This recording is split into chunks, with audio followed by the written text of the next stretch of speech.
Architecture.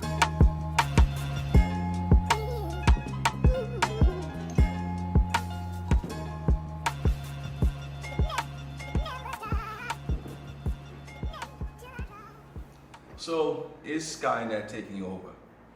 You know, are we in the age where the Terminator is actually coming to real life? My name is Valtio Cooper, and this is Kendrick Christie. So Kendrick here is a chartered accountant.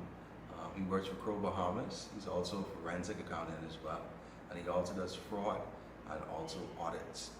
He's a super professional in the field, and today he is really blessing us with the opportunity to talk about artificial intelligence.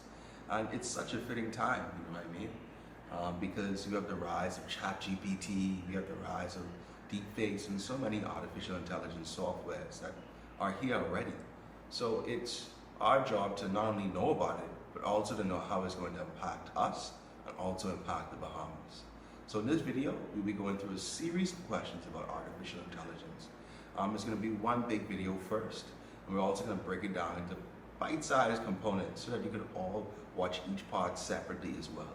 I hope you have a wonderful day, and I want you to like, comment, and subscribe. Tell them like, comment, and subscribe. Yes, like and subscribe. We have 3 videos now on YouTube, and we have this is now going to be our 4th. And you know, we're just glad to share this information with you as professionals in the Bahamas and in the Caribbean, and just help you to navigate artificial intelligence. Is it the rise of Skynet and Terminator? Reference to the 80s movies, you know, the Terminators. Bit before my time. Right, but definitely there's a lot of concern out there. For sure. But we'd like to cover today how we can embrace technology and how I can bring you up to speed with what artificial intelligence is for a refresher, and also what are some of the things that concerns we should have, and how we can all navigate this again and use it to the best of our advantage for businesses and individuals. So again, we thank you for joining us today, and hit that like and subscribe button. I always wanted to say that. This again, thanks Value, as we embark on this journey to keep you abreast with artificial intelligence and the rise of, whether it's the rise of Terminator and Skynet. Thank you. Stay tuned. Thank you so much. So tell us about Bahamas. Bahamas is an accounting firm that is situated in Nassau, Providence, in the Bahamas. We have 3 accounting partners, myself, who's an insurance and forensic partner. We have Clip Pinder, who's an insurance and advisory partner, and Andrew Davis is our managing partner, who's an insurance partner and liquidation partner. We are part of a global network called Proglobal, which was once referred to as Cohort, but it's ranked number 8 in the world. It used to be ranked number 9 until recently. So the firm worldwide is growing. The firm in the Bahamas is also growing, and we pride ourselves on helping clients to grow and to meet their regulatory or their internal deadlines. We perform a number of services: audit, accounting, tax, forensic services, and our motto is smart decisions, lasting value. We help our clients to make smart decisions and to have those decisions last for a long time. Okay, artificial intelligence or AI by the short term is basically a system or robot performing human-like behavior. They certainly, with the introduction of ChatGPT, and I believe late last year was an application that was initially came out as a free application that you could download on your computer, and now you could download it on your phone. It's basically better than Google, because Google just, if you research Google, it gives you the sources, and it gives you sources that might not be reliable, and you then decide whether you're going to research your question using those sources. ChatGPT actually gives you the answer. It will actually, write a book for me, write a speech for me, write a letter for me, tell me the tax code number, whatever the code is in the U.S. I've had people throwing Bahamas information in. It's learning. So ChatGPT is learning as it goes. Initial information was input into it that it uses to research and to come up with answers, but it learns as people input questions into it. And that's deliberate. And so artificial intelligence is basically when a system or a robot is performing human-like behavior. For instance, if we look at the algorithms, everybody knows about YouTube. The joke is if someone uses your YouTube and watches a lot of sci-fi, you start to see the algorithm pick up on that and shift the movies to sci-fi, and you get upset because you don't like sci-fi. Same thing with Netflix. It tracks your behavior. It shifts movies towards you that fall within your pattern of, and so that is very what we call very narrow artificial intelligence to some degree, but it certainly is what, if you look at in the 80s when I grew up, we didn't have that. We had persons who were actually trying to do marketing and trying to send out surveys to predict what you like or find out what you like. Now we have the algorithms that are tracking behavior. And of course we have ChatGPT and other systems that are actually writing books, writing periodicals. I think National Geographic is going under. I read that as an adult. I don't think it's just because of artificial intelligence, but artificial intelligence is being used to write books and write periodicals, sometimes just as good. I'm not sure if it's better, but just as good, and certainly much faster than a human being would. And those, again, a human-like, a system that's robot that's performing human-like behavior.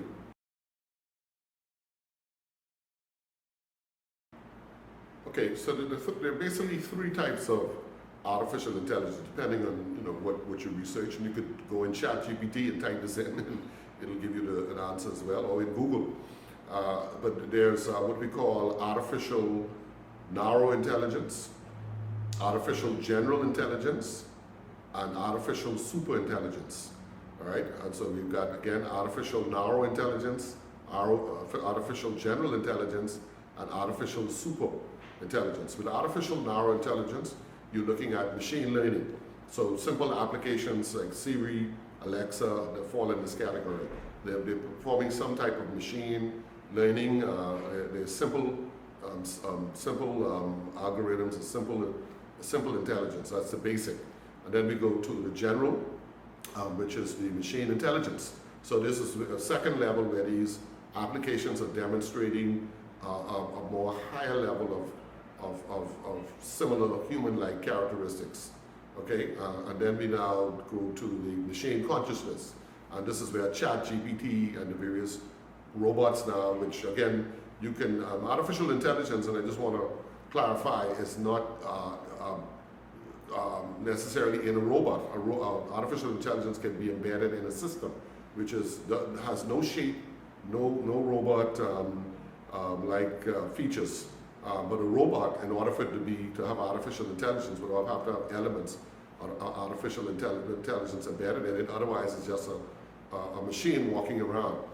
Okay, so you can have, for instance, ChatGPT is not embedded in a robot. It's a software. You can download it. I have it on my phone, and it certainly is at the higher level, which is and when it's embedded in robots at an advanced stage, it's almost like machine consciousness, which is that the bot or the artificial intelligence is performing at a level that might be even more intelligent than human beings.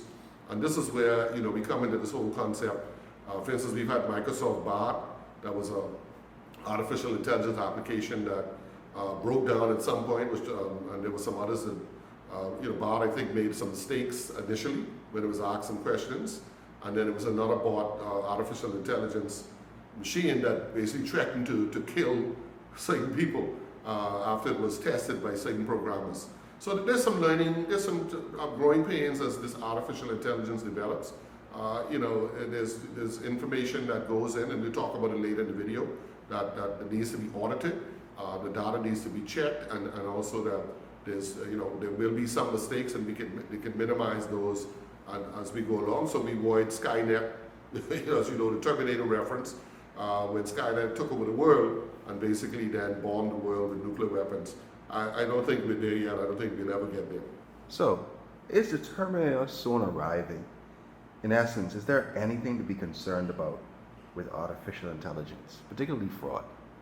Well, there are certainly pros and cons of every application or every new development.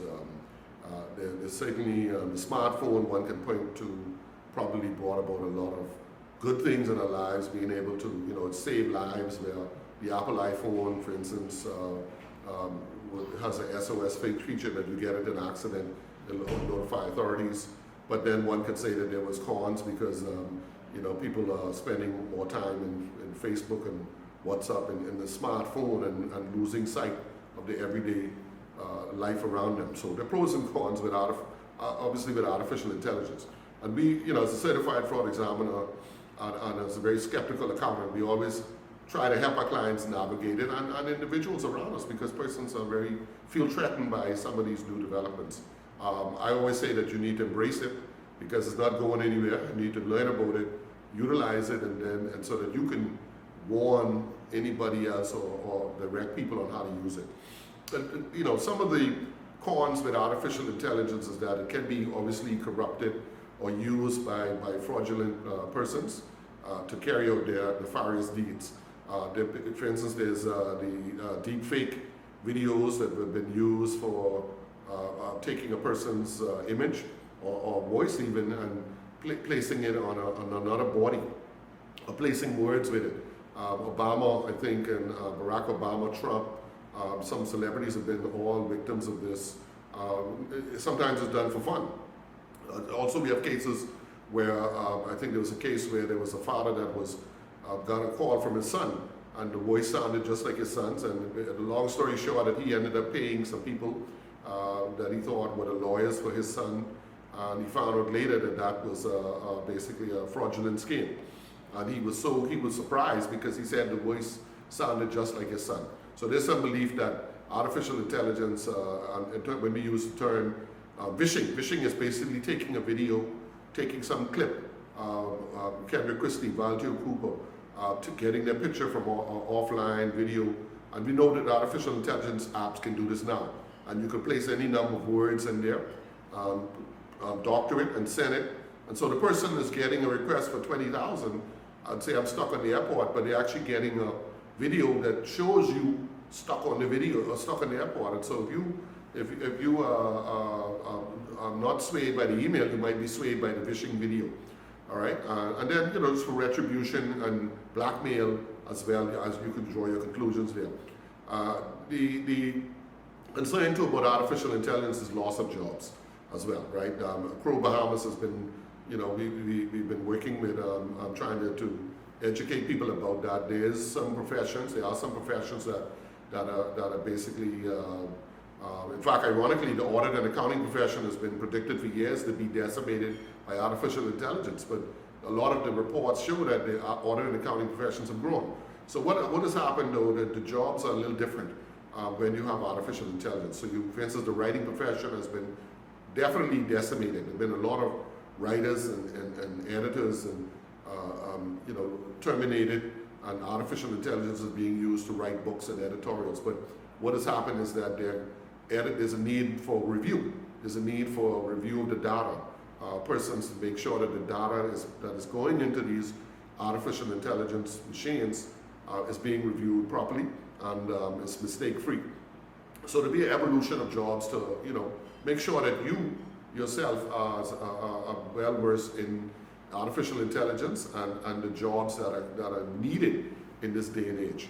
So again, there's fraudulent things, deep faking, retribution style tactics, bullying tactics using videos and deep fake videos, and the key thing is to always prepare yourself, always be skeptical, and always consult, and that's what we're here for. So tell us a bit about ChatGPT, and what should businesses be doing to manage their risk and rewards around AI? Okay, some good questions there, Valtio. ChatGPT has really become sort of the representative of the AI movement. It was developed late last year, 2022, and when it came out sort of changed the game, I would say. It was actually a company that Elon Musk was a part of that. I'm not sure what all he had to contributed to it, but certainly OpenAI was the company that developed it, and it was offered free. The version is 3.5, and now they have 4.0, which is the paid version. But now it was initially only available on a desktop, and now you can actually just download it on the phone. I have it on my iPhone, and I've used it extensively. I would encourage people to utilize these things. I mean, we all, wish we could use checkbooks still, and go back to the pager days and the razor and phones and the 80s. We all long for the nostalgia.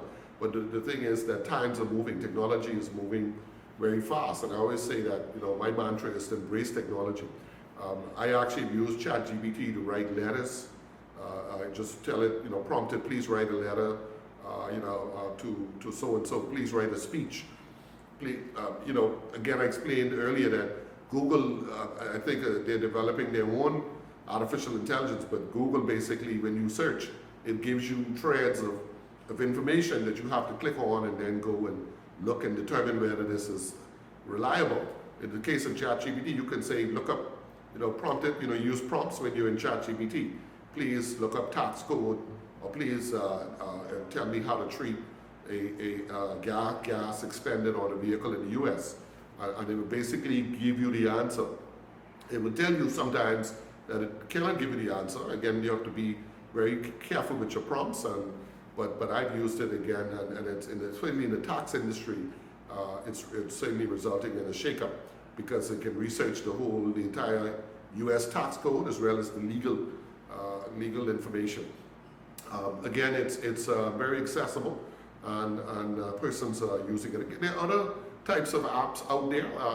GPT, for instance, is on my Apple phone. It's a close relative of ChatGPT, unrelated in any ownership, but you can search and do things on GPT, and I'm sure my listening audience know of a number of different apps out there. The ChatGPT has been really the one that's been in the forefront. It actually, I think, initially the first version, for instance, failed the CPA exam. It actually took the CPA exam, and then it passed it on the next version. So it shows that it's actually learning as it goes, as people input questions into it. It's very user-friendly, and it's pretty much providing very solid responses and information for users. And so I would encourage persons to use it. And again, we talk about the second part of your question, which is what can companies do, or in terms of this artificial intelligence. In Bahamas, as part of Proglobal, basically we had a conference in Miami, and the 2 days that we were at in this conference, a lot of the topics ranged around artificial intelligence.